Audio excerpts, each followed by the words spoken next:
beautiful life. 난 너의 곁에 있을게. It's beautiful life. 너의 뒤에 서 있을게. Beautiful life. 저는 유품정리사입니다. 저는 주로 고독사 자살, 살인사건 현장에 유품을 정리하고 청소를 하는 일을 하고 있습니다.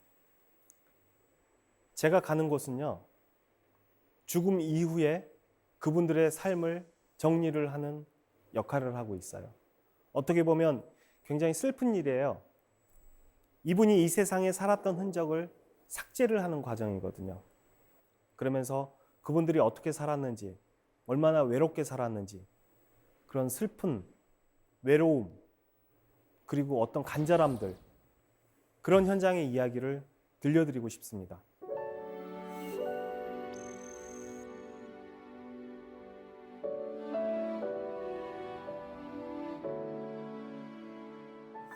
저는 처음에 장례지도사였어요.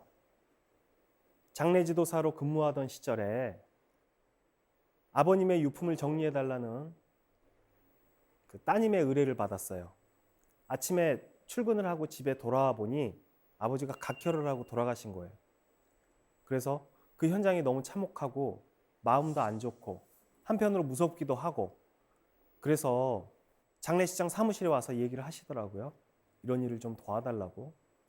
그래서 이제 그런 도움을 드리고 청소를 해드리고, 왜 예전에는 블로그에 그날 일기 형식으로 해서 글들을 많이 작성을 했거든요.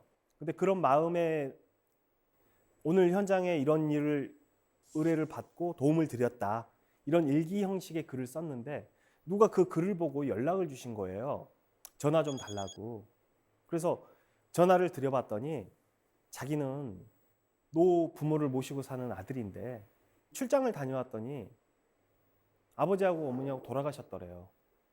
근데 그게 어떻게 된 내용인고 하니, 고동이 불편한 할머니를 할아버지가 간병을 하면서 모시고 사셨는데 몸이 먼저 안 좋아지신 할아버지가 돌아가시고, 그래서 고동을 못 하신 할머니는 드시지 못해서 아사로 돌아가신 거예요. 그랬는데 그게 그 상황이 너무 마음이 아프더래요. 그래서 본인이 직접 집을 정리를 하려고 들어갔는데 왜 마치 몸이 안 움직여지고 계속 눈물만 흐르고 그래서 직접 못 하시겠더래요. 그래서 이런 일을 해줄 수 있는 사람이 있나 하고 찾아봤는데 우연히 제 일기를 보고 연락을 주셨답니다. 그래서 그분 일을 도와드리게 됐는데, 아, 내가 이런 일을 해서 이런 도움이 필요하신 분들한테 도움을 드려야 되겠다. 정말 왜 그렇잖아요. 우리가 죽은 사람 물건이라 그러면 쓰지도 않고 그 집에 들어가기도 싫어하고, 왜 그런 부분들 때문에 안 하시는 분들이 많거든요. 근데 이건 내가 좀 해드려야 되겠다. 누군가는 해야 될 일이다. 그래서 이게 계기가 돼서 유품정리사 일을 시작하게 됐습니다. 저는 이제 보통 죽음의 흔적을 지워준다는 슬로건 아래 일을 하고 있습니다.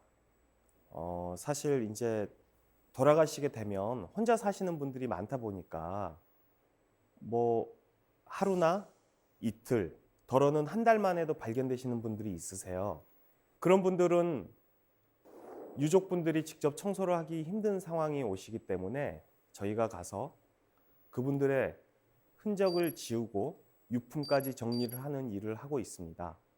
그런데 정작 사실 뭐 솔직한 말씀으로 말씀드리자면 유품 정리라고 한다면 고인이 생전에 사용하시던 집기들이나 어떤 물건들, 그리고 그분의 귀금속 등을 종합적으로 다 모아서 전달해 드리는 게 유품 정리라고 저는 생각을 하지만, 대부분의 사람들은 돌아가신 분의 흔적만 지워달라고 말씀을 하십니다. 그래서 저는 가끔 이런 생각을 하게 돼요. 나는 특수청소부인가 유품정리사인가?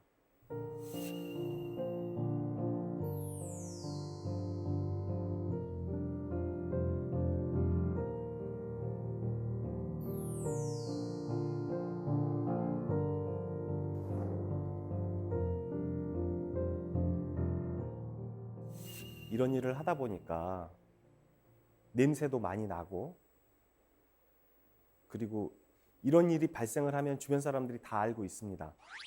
그래서 곱지 않은 시선으로 보시는 경우들이 많은데요.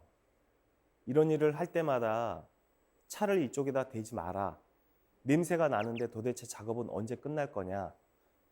벌레가 많이 기어다니는데 이것 좀 해달라. 더러는 빨리 작업을 끝내고 나가라. 다른 사람들이, 동네 사람들이 다 보는데 이 아파트 시세 떨어질까 봐 겁난다. 뭐 그런 말씀들을 너무 많이들 하세요. 그리고 이제 보통 저희가 이제 중간에 식사를 하러 갔을 경우에 몸에 냄새가 너무 많이 나기 때문에 식당을 이용을 못하는 경우들이 많습니다. 그래서 주로 배달을 시켜 먹거나, 배달을 시키면은 그 집 앞 현관에서 먹는다든지 골목 앞에서 신문지 펴고 먹는다든지 그런 애로사항이 있습니다. 어떤 일이 있었냐면요, 어느 날 냄새가 너무 많이 나는 거예요, 집에. 그래서 하수구를 청소를 하고 정화조도 푸고 그랬대요, 집주인이. 그랬는데 알고 봤더니 옆집에 파리가 많이 나와서 봤더니 옆집에 혼자 사시던 분이 돌아가신 거예요. 경찰에서 유족이 아직 나타나지 않았으니까 청소를 하지 마라. 근데 냄새가 너무 심하니까 이거 어떻게 해야지 안 되겠다. 세입자들이 다 집을 나간다고 난린데 어떻게 해야 되겠냐. 그랬더니 경찰에서는 돌아가신 자리만 치워라. 이렇게 얘기가 된 거예요. 그래서 집주인분한테 의뢰를 받고 현장에 가서 그 밤에 11시가 다 됐는데 그 방을 돌아가신 자리만 다 청소를 했어요. 하도 오랜만에 발견이 돼가지고 이거를 다 부패물을 제가 퍼내고 그렇게 청소를 했는데 그 시간에 가족이 들이닥친 거예요. 그 시간에. 그래가지고 누구 맘대로 여기 청소를 하고 있냐고, 당신 누구냐고. 그래서 사정이 여차여차해서 이렇게 됐습니다 라고 얘기를 했더니 집주인이면 집주인이지 말이야, 누가 이렇게. 근데 알고 봤더니 10년도 넘게 그분들이 연락을 안 하고 산 거예요. 그분들은 돌아가신 분들의 형제간들이었어요. 그래서 동생이 아파트도 한 2채 있고 이런 문서들이 있대요. 현금도 항상 가지고 있고 그러는 애기 때문에 이게 있을 거래요, 분명히. 근데 그게 이불 밑에 있을지 베개 속에 있을지도 모르는데 누가 치웠냐 이거예요. 그래서 그거를 봉투에 다 싸서 청소를 다 해놓은 거를 다 뜯어내서 확인을 다 했는데 안 나와요. 그래서 난리가 났어요. 그 찾으라고. 야, 그랬는데 결국 그게 돈이 어디서 나왔냐면요. 그 다음날 짐을 다 빼고 그러는 과정에 그분들이 다 지켜보고 그러는데 그 돈이 안 나와서 이거를 액자하고 유품을 사진첩하고 이렇게 전달을 해드렸는데 이거 버리라고 그러더라고요. 그래서 그 액자에는 할아버지, 할머니 사진들 이렇게 있었거든요. 이 누구 사진이냐고 그랬더니 돌아가신 지 10년도 더 된 우리 아버지, 어머니 사진이라고. 필요도 없대요. 그 차에도 던져버려요. 그래서 그럼 사진만 가서 태워드리시지. 이게 뭐예요 이게. 아무리 그래도. 그랬더니 야 막내야, 네가 가서 저기 사진만 꺼내와라. 그러니까 막내가 냄새 나는데 저거를 장갑 끼면 되잖아. 그래서 놔두세요, 내가 꺼내드릴게. 그 뭐 하는 거예요 다들. 그 무슨 참 진짜 식구분들이.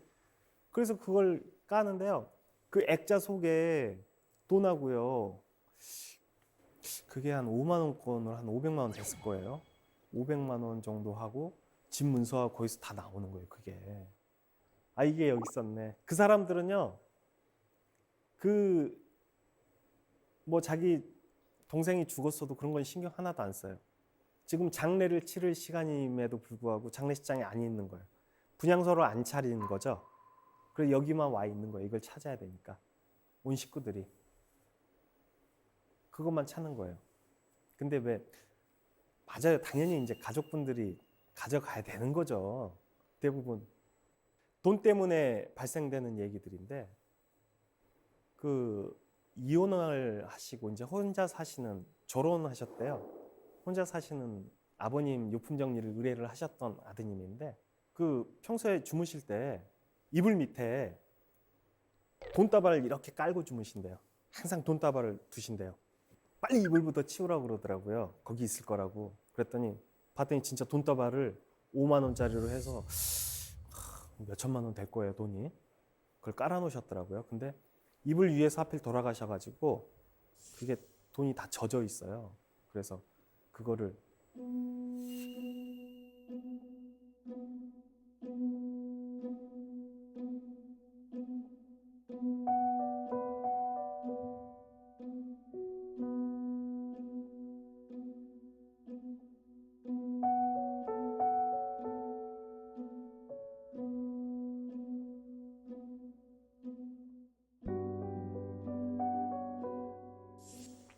참 그런 것 같아요.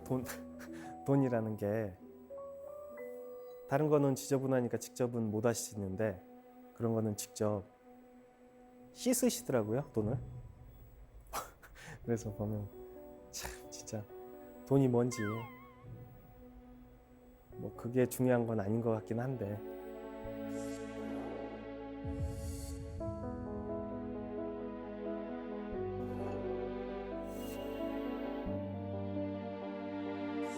예전엔 독거노인이라고들 많이들 하셨는데요. 지금은 이제 홀몸노인이라고 말씀을 하시더라고요.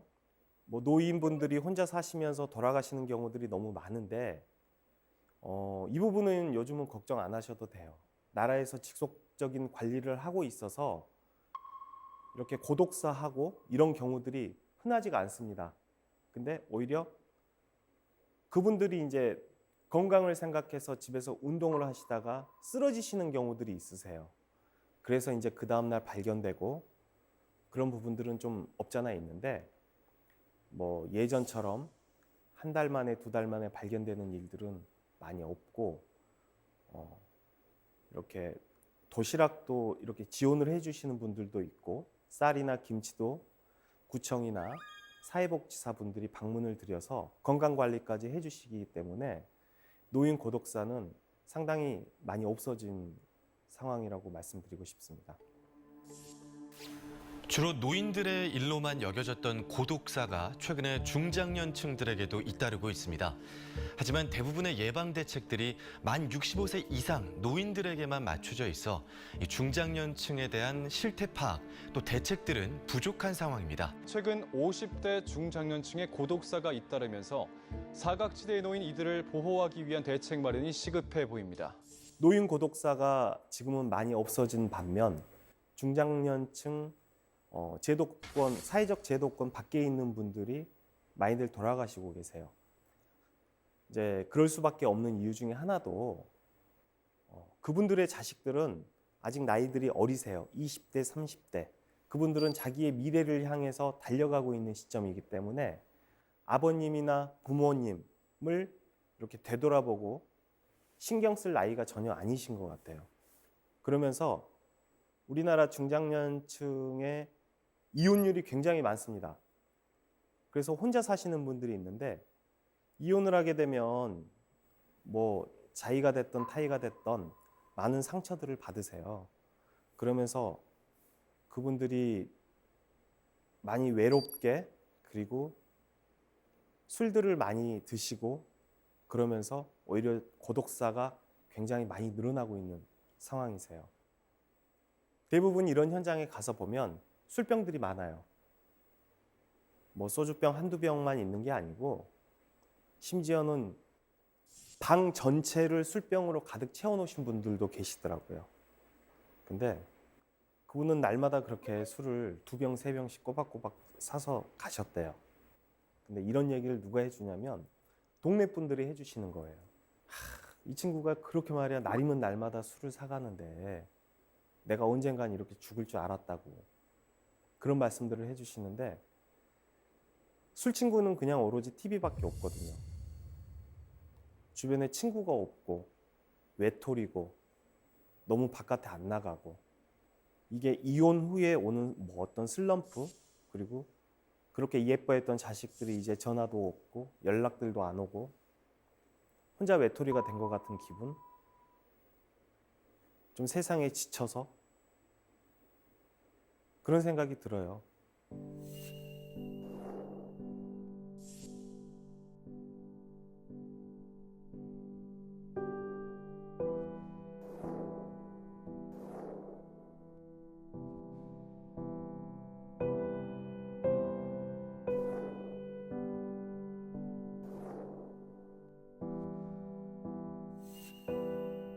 너무 외로워서 삶의 의미를 못 찾겠다.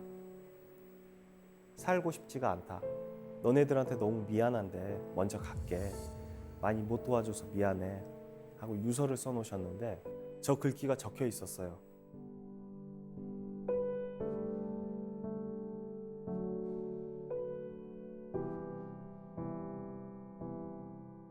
뭐 얘기를 들어보니까 이랬다고 하시더라고요. 본인은 덤프 운전 일을 하시면서 최소한의 자기 생활비만 본인이 사용을 하시고 나머지는 자제분한테 항상 입금을 해주셨다고 그래요. 그래서 그런 얘기를 들었을 때 그래서 이분은 옷들이 그렇게 오래된 옷들이고 물건들도 정말 필요한 물건들만 딱 있고 대부분의 물건들이 오래됐어요.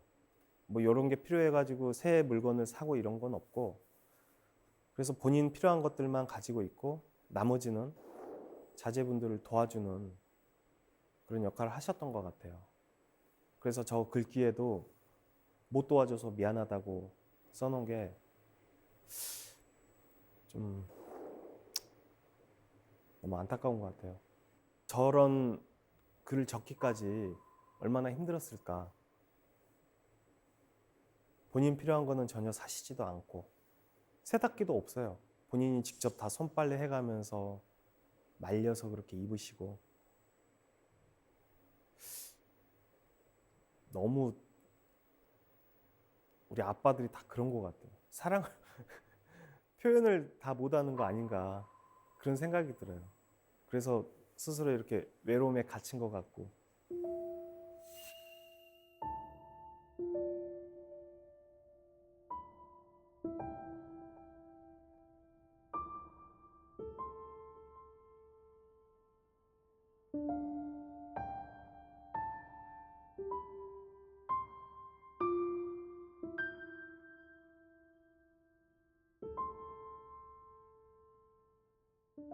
요즘 우리 대한민국의 사망 사건 중에 1위를 차지하고 있는 부분이 자살입니다. 이 자살은요, 경제가 힘들어질수록 이런 분들이 좀 많아지시는 것 같아요. 물론 어떤 삶의 벽에 부딪혔을 때 탈출구가 없다고 생각을 할 때 자살들을 많이 하시는 것 같은데 벌써 이분의 집 정리를 해드린 지가 10년 정도 된 것 같아요. 근데 이분이 홍대 근처 사시면서 네일 아트를 배워서 이걸로 취직을 하려고 하셨더라고요. 근데 그때 당시만 해도 남자 네일 아트, 물론 지금도 많지가 않아요. 남자가 네일 아트를 하시는 분들이 없었어요. 그래서 취직이 전혀 안 된 거예요. 정말 서울 곳곳을 다 돌아다니면서 본인이 취직을 해보려고 너무 잘하고 있으니까 자기가 기술이 너무 좋으니까. 근데 그 현장에 보면 그렇게 연습을 많이 하셨더라고요. 인조 손톱에 그림도 그려놓고 이런 거 보니까. 근데 시대적으로 안 맞아가지고 세상의 벽에 부딪히고 또 다른 방법이 있었을 텐데 그거에 부딪혀서 안타깝게 세상을 떠나신 분인데 저는 이렇게 생각해요. 정말 이 세상에는 할 수 있는 일들이 너무너무 많거든요. 근데 하나의 틀에 얽매여서 생각하시는 부분이 너무 안타까운 것 같아요. 주로 청년분들이 돌아가셨던 현장에 가면은요, 그분들은 자기계발서들이 굉장히 많으세요. 그래서 공무원 공부를 하신 분들도 계시고요. 그리고 공인중개사 시험을 준비하셨던 분들도 계시고요. 이런 글귀가 생각나네요. 공인중개사 시험을 준비하셨던 그 청년분은요, 방에 내 인생 뭔가 하나는 이루자, 화이팅, 이런 글씨를 써놓으셨던 적이 있었어요. 어떤 현장에서는 부모님한테 너무 미안하다고 하더라고요. 그런 글을 써놓으셨어요. 뒷바라지를 이렇게 해주셨는데 내가 몇 년 동안 취직도 못하고 부응도 못해서 자기도 너무 그게 스트레스를 받는 거예요. 그러다 보니까 스스로 목숨을 끊는 경우들이 있으셨어요. 현장에 가면 그분들이 정말 많이 망설이고 내가 이 죽음을 선택을 하시려고 했던 부분을 많이 망설였던 부분들을 많이 보이게 돼요. 이 메모지에 글을 적어 놓는데 너무 무섭다는 거죠. 죽는 게. 그런데 방법은 죽는 것밖에 없대요. 빚이 너무 많대요. 근데 우리 주변에 친구들 그리고 지인들 내 부모님을 생각한다면 이런 결정은 내리지 않았을 것 같아요. 나 자신만 생각하지 마시고 부모님을 생각해 주시면 좋을 것 같아요.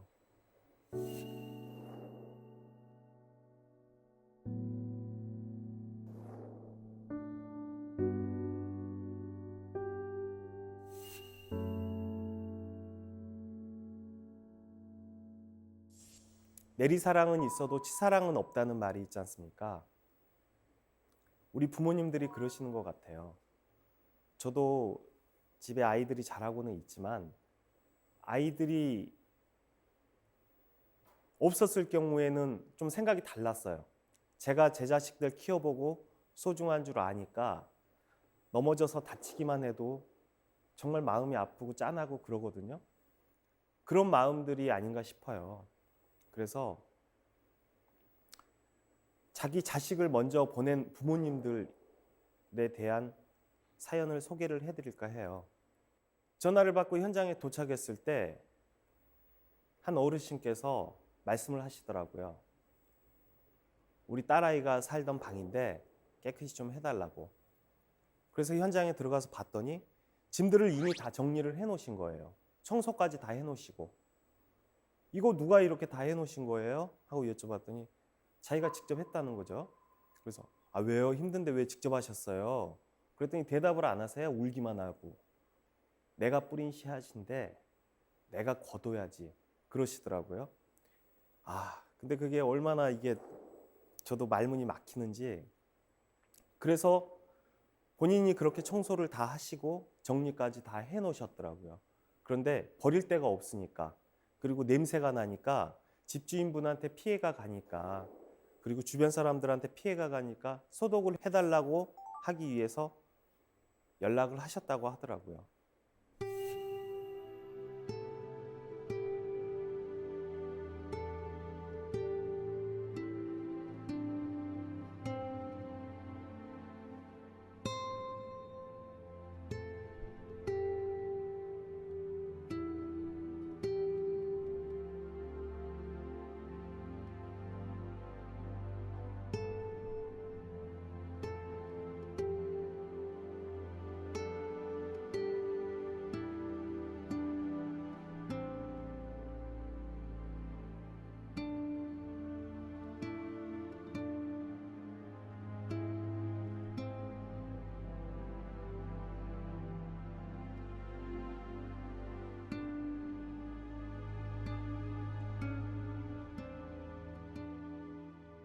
오히려 죽음과 반대로 삶을 계속 영위해 가고 싶어 하시는 분들이 많으세요.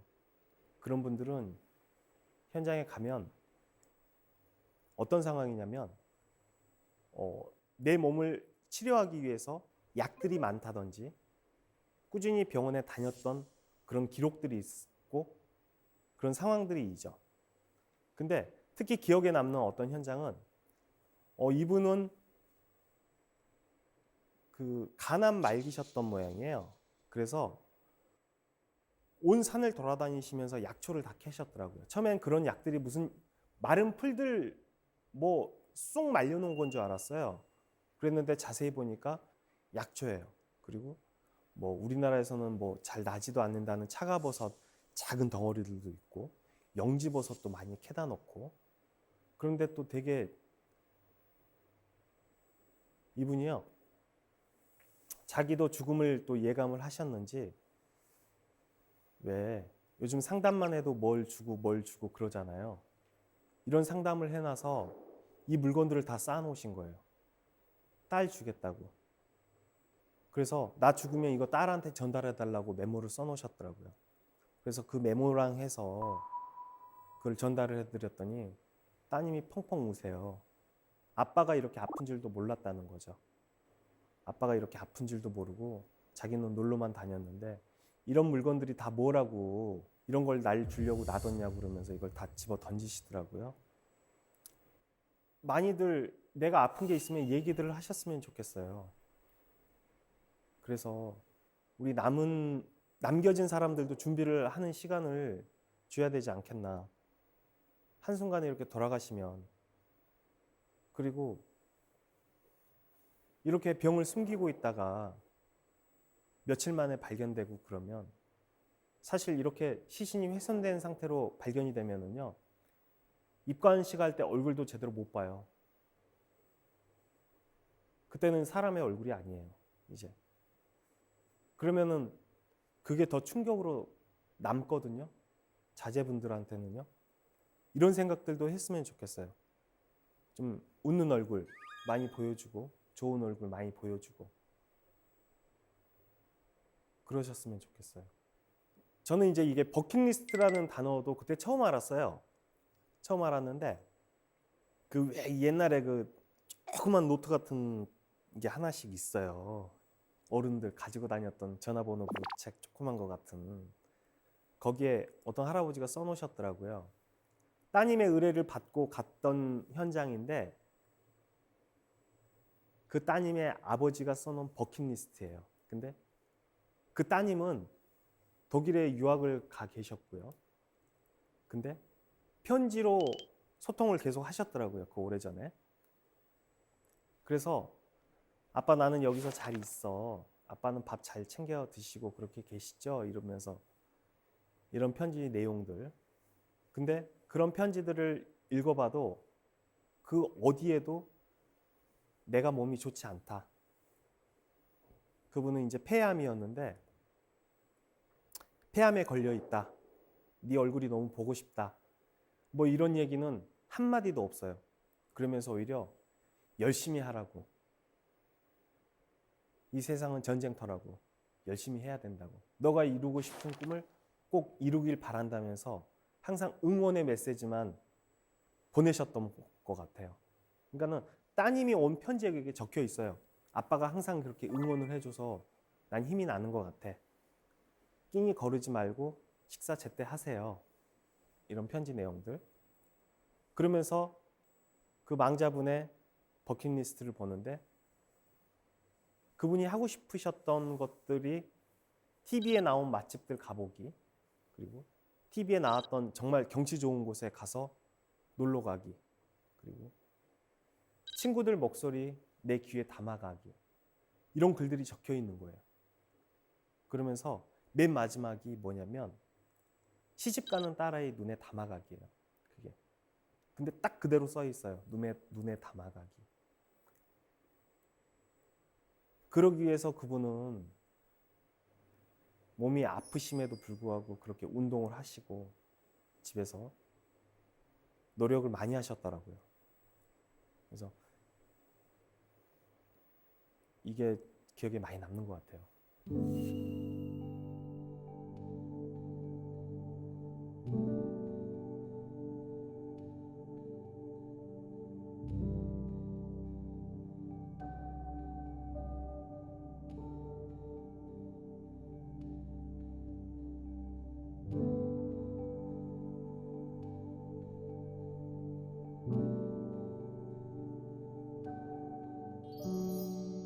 유품정리 현장에서 있었던 이야기인데, 할머니가 돌아가셨는데 할머니 자제분들도 있고 집주인분들도 있고 그래요.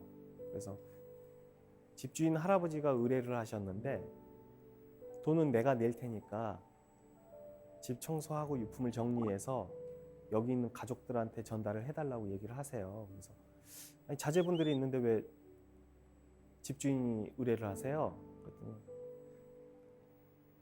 그럴 일이 있어 그래요. 그러더니 뭐 그렇게 정리를 하고 그러고 있는데 밖에 있는 의자도 할머니 거니까 그것도 같이 가져가셔. 의자요? 그래. 할머니가 항상 그렇게 앉아있던 자리야. 그 할머니 의자야. 그래서 자제분들이 옆에 와서 얘기를 해주세요. 그랬다는 거예요. 할머니가 여기 항상 앉아가지고 할아버지 나 이제 죽을 때가 됐는데 나 여기서 죽어도 돼요? 죽으라고. 내가 다 해줄 테니까. 아유 우리 자식들도 있는데 뭘. 아니 내가 해줄게. 걱정하지 마 할머니. 내가 다 해줄 테니까 걱정하지 마. 왜 요즘 집주인분들 보면은 나이 드신 분들이랑 몸이 아픈 사람들한테는 세를 안 내준대요. 그리고 세를 못 받을 것 같은, 월세를 못 받을 것 같은 분들한테도 세를 안 내주신대요. 근데 그런 세상이 됐는데도 이렇게, 아니 사람이 집에서, 내가 살던 집에, 물론 사람이 집에서들 다 죽죠. 근데 죽어도 된다고 그렇게 얘기를 해주시는 분이 세상에 어디 있어요. 할머니를 그렇게 안심시켜 주시고 편안하게 이 집에 살라고 이렇게 얘기를 해주셨잖아요. 그래서 저는 그게 요즘 시대에 와서 누가 이렇게 얘기를 할 수 있겠나 싶더라고요.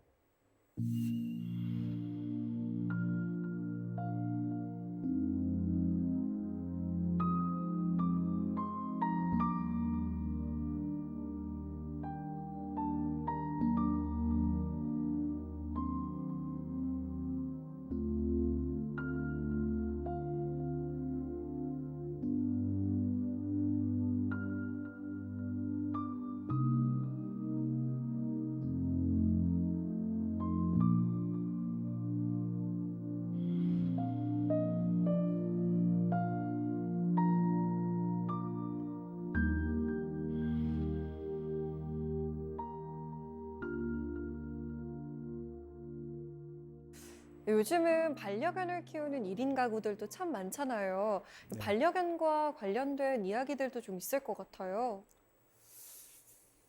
주인이 죽고 나서 주인의 죽음을 알리려고 오피스텔에서 계속 짖었던 송이라는 강아지가 생각이 나요.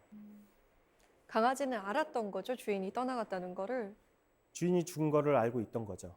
그래서 주변에 도움을 청하기 위해서 계속 짖었던 것 같아요. 근데 주변 사람들은 그냥 걔가 짖는 줄 알고 계속 민원을 넣었던 거고, 결국은 이제 민원을 받은 관리실에서 그 호수를 방문을 해서 봤더니 이제 집주인은 죽어 있던 거고, 그런 상황이었죠. 강아지가요, 두 눈이 다 터졌어요. 그래서 병원에 데리고 가봤더니 병원에서 하는 말이 너무 울부짖어가지고 안압이 올라서 눈이 터졌대요. 그래서 결국 한쪽 눈은 실명이 되고 한쪽 눈은 거의 없어요. 안 보여요. 그런 상황이 됐어요.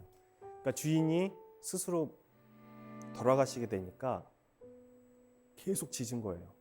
또 본인이 죽게 되면 걔가 또 못 먹고 살기 안타까웠는지 큰 사료도 다 터놓고 캔 사료 있잖아요. 그런 부분들도 다 까가지고 옆에다 두고, 근데 안 먹었어요. 걔가.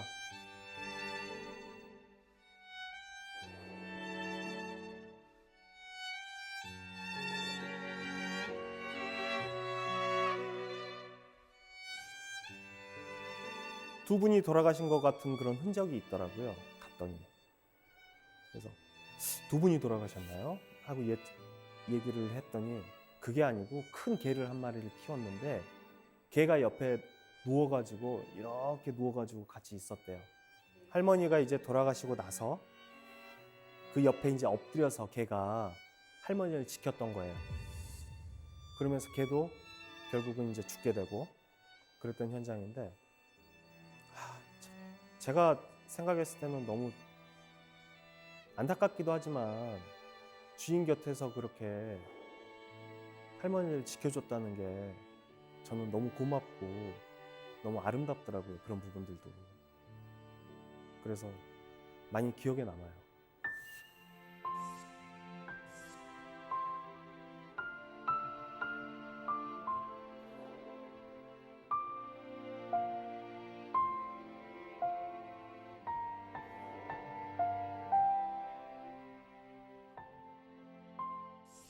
지금 코로나가 오고 나서부터 지금 제가 하고 있는 일이 굉장히 바빠졌습니다. 그만큼 이제 돌아가신 분들이 많다는 얘기인데, 그분들의 유품 정리를 하다 보면 사업을 하시다가 잘 안 돼서, 그리고 건설업 쪽에 종사하셨는데 일이 끊겨서 도저히 빚이 빚을 낳게 돼서 현장에 가면은요 그런 게 많아요. 그 왜 어디 뭐 제2금융 쪽에서 이렇게 대출 받으셨던 것들 있잖아요. 그런 서류들이 너무너무 많아요. 그리고 뭐 차 판다고 뭐 법원에서 뭐 날라와 있는 우편물들. 경제가 힘들어질수록 이런 분들이 좀 많아지시는 것 같아요.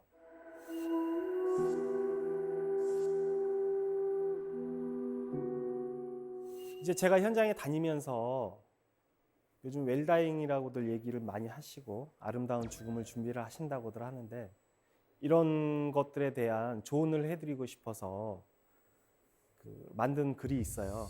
이제 아름다운 마무리를 위한 17계명인데, 어떤 삶에 대한 의지를 놔버리기 때문에 정리들을 대부분 안 하세요. 근데 모든 일상의 시작은 정리정돈부터인 것 같아요. 그래서 정리를 습관화하세요 라고 이제 말씀을 드리고 싶고요. 그리고 이제 왜 우리들이 보면 왜 우리 전화 통화할 때도 그렇잖아요. 전화 통화할 때 말 못하고 좀 불편한 부분들은 또 문자들로는 되게들 잘하거든요. 그렇듯이 글로 많이 남기셨으면 좋겠어요. 하고 싶은 얘기가 있으면 글로 많이 남겨주세요. 그리고 유족분들이 항상 의뢰하시는 것 중에 하나가 귀중품, 중요한 물건 좀 잘 좀 찾아달라고 하는데, 저희가 항상 잘 찾는 거는 아니에요. 어느 정도까지냐면 우리가 서랍장을 꺼내면 서랍장 밑에 편지 봉투를 테이프로 붙여서 밑에 붙여 놓으신 분들도 계세요. 그 정도로 찾기 힘든 곳에 두시거든요. 그러면은 정작 그런 물건들을 못 찾으면 저희만 의심받아요. 그래서 중요한 물건은 찾기 쉬운 곳에 보관하시고요. 내가 병이 있다면 가족분들에게 꼭 얘기를 하셨으면 좋겠어요. 내가 이렇게 아픈데, 그러면서 같이 인생을 마무리할 수 있는 시간을 가지셨으면 좋겠어요. 그리고 가진 것들은 충분히들 많이들 사용하세요. 유품 정리를 하다 보면요, 새 물건들이 충분히, 냄비들, 양말들 이런 것들이 충분히 많이 있음에도 불구하고 구멍난 양말 꿰매 신으시고요. 그렇게 나중에 새 물건이지만 연식이 너무 오래되면 누가 갖다가 쓰라고 해도 쓰지도 않거든요. 그러니까 아까워하지 마시고 충분히 사용하세요. 정말 헌 거 쓸 때보다 새 거 쓸 때가 기분이 좋거든요. 그리고 누구를 위한 게 아니고 나를 위한 삶을 사셨으면 좋겠어요. 내 자식들 때문에, 누구 때문에 뭘 포기하고, 자식이나 다른 사람이 아닌 나를 위한 삶을 사셨으면 좋겠어요. 누굴 위해서 양보를 하고 그냥 욕심내셔도 괜찮을 것 같아요. 정말 필요한 게 있으면 나를 위해서 사고, 나를 위해서 쓰고, 누구 눈치 안 보고, 이거 있는데 왜 또 샀냐고 누가 잔소리할 사람 없어요. 그렇게 필요한 거 사고 재미나게 사셨으면 좋겠어요. 가장 중요한 말인데요. 정말 마지막에 남는 거는 사랑했던 사람들과의 추억이거든요. 근데 그런 추억을 많이 만들시는 게 좋을 것 같아요. 왜? 대부분의 사람들은요, 술 마신 기억밖에 없어요. 어디 놀러 가서 술 마신 기억밖에 없고. 근데 저는요, 가족들하고 여행을 많이 다니거든요. 그래서 좋은 것들, 맛있는 것들도요, 가족들하고 같이 하고 그래요. 결국은 내 가족들이랑 같이 삶을 살아가는 건데, 주변 사람들하고 살아가는 것도 맞지만 그래도 제일 중요한 게 가족인데, 가족들하고 좋은 여행 많이 다니고 맛있는 거 많이 드시고 그렇게 아름다운 추억 많이 남기셨으면 좋겠어요.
제가 오늘 여기에 나와서 이런 이야기를 드린 거는요, 세상에 이런 직업이 있다가 아니고요, 이렇게 신기한 일이 있고 뭐 나를 알아달라 이런 게 아니고요, 정말 제가 수많은 죽음을 목격을 하고 그분들의 유품을 정리를 하면서 느끼는 게, 아, 많이들 외롭구나.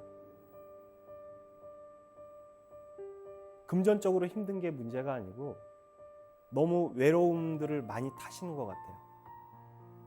그래서 이런 죽음의 현장에서 외로움을 어떻게 극복을 해나갈 것인가, 이런 걸 도움을 드리고 싶고 말씀을 드리고 싶고 아름다운 죽음에 대해서 말씀을 드리고 싶어서 이 자리에 나왔어요. 좋은 추억 많이 남기시고요, 가족들과 술은 조금만 드시고요, 좋은 추억, 맛있는 거 많이 드시면서 행복하게 사셨으면 좋겠습니다. 감사합니다. 하루 20분, 우리 자신에게 투자한다면 달라지는 삶의 작은 변화. 하우투 지식 채널.